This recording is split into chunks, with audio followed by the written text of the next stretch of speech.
Siobhan, thank you so much for joining us today. The question I'm going to start with is on integration and what it means at this point in time, and harmonization, because you're getting a lot of these exchanges which are modernizing, they're developing, there's a lot more money flowing into them. And, traditionally the JSE was trying to position itself as the gateway into Africa. Has the way in which and the strategy you're working with African stock exchanges and your approach to it changed at all? Well, thank you very much. Thanks for having me. I think on that question, our approach to the market generally remains consistent, which is we believe we have a role to play in terms of developing capacity on the continent. And that's really what the sort of last few days have been about. We remain open to discussions about integration, and we have a number of exchanges who are speaking to us about the potential of using our trading platform or other parts of our infrastructure.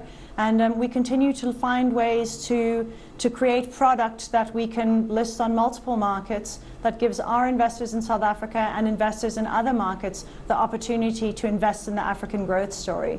So if you had to say for this conference, which is in fact the first of its kind, you often have the exchange CEOs coming to the JSE, but this one specifically had a new type of focus. What would you say you've been able to achieve this week?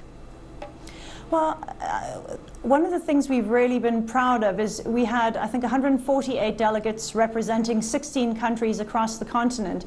And not just exchanges. We had regulators, we had central banks, we had stockbrokers, we had investment banks. And one of the key things I think that we've been able to achieve is the start of a dialogue amongst exchanges about what are the opportunities around cooperation, where do exchanges need to do it on their own, and really highlighting some of the key things we need to get right in all of our markets if we want to continue to develop the investment proposition for Africa.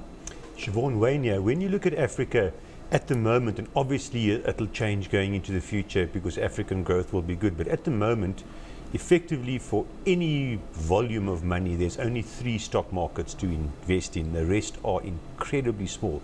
What plans did you discuss today to try and get liquidity up, to try and get the physical size of the markets bigger?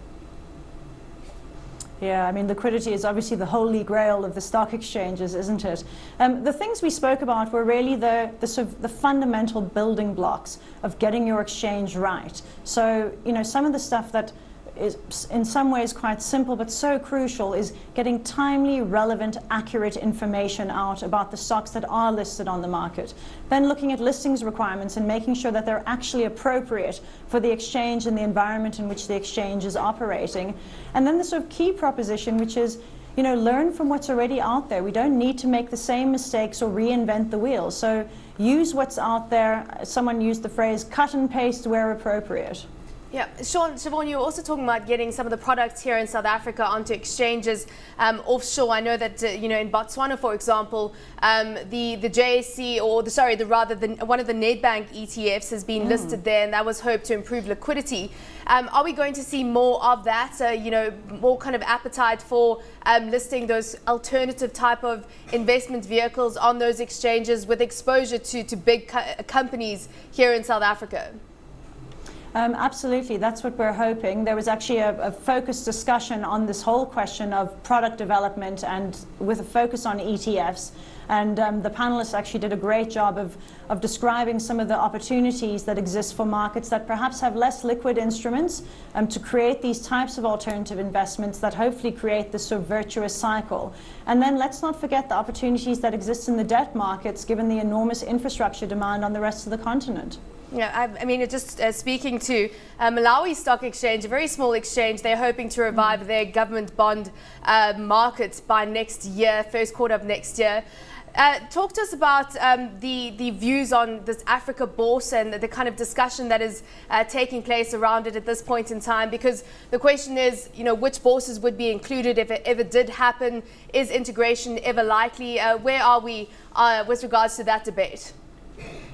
So I didn't get any strong sense from the conversation that was happening over the last few days that people were seriously looking at integration of our stock markets at this point in time. People are trying to fix their home markets. They're trying to make sure they've got the fundamentals in place to build exchanges that actually contribute genuine economic value in their home markets and give home investors an opportunity to participate in growth. And I think for many of these exchanges, and I think that's the right focus at this point in time, integration is not what we're focusing on. Thank you so much for joining us today, Siobhan, and for that update, Siobhan Cleary, Strategy and Public Policy Director.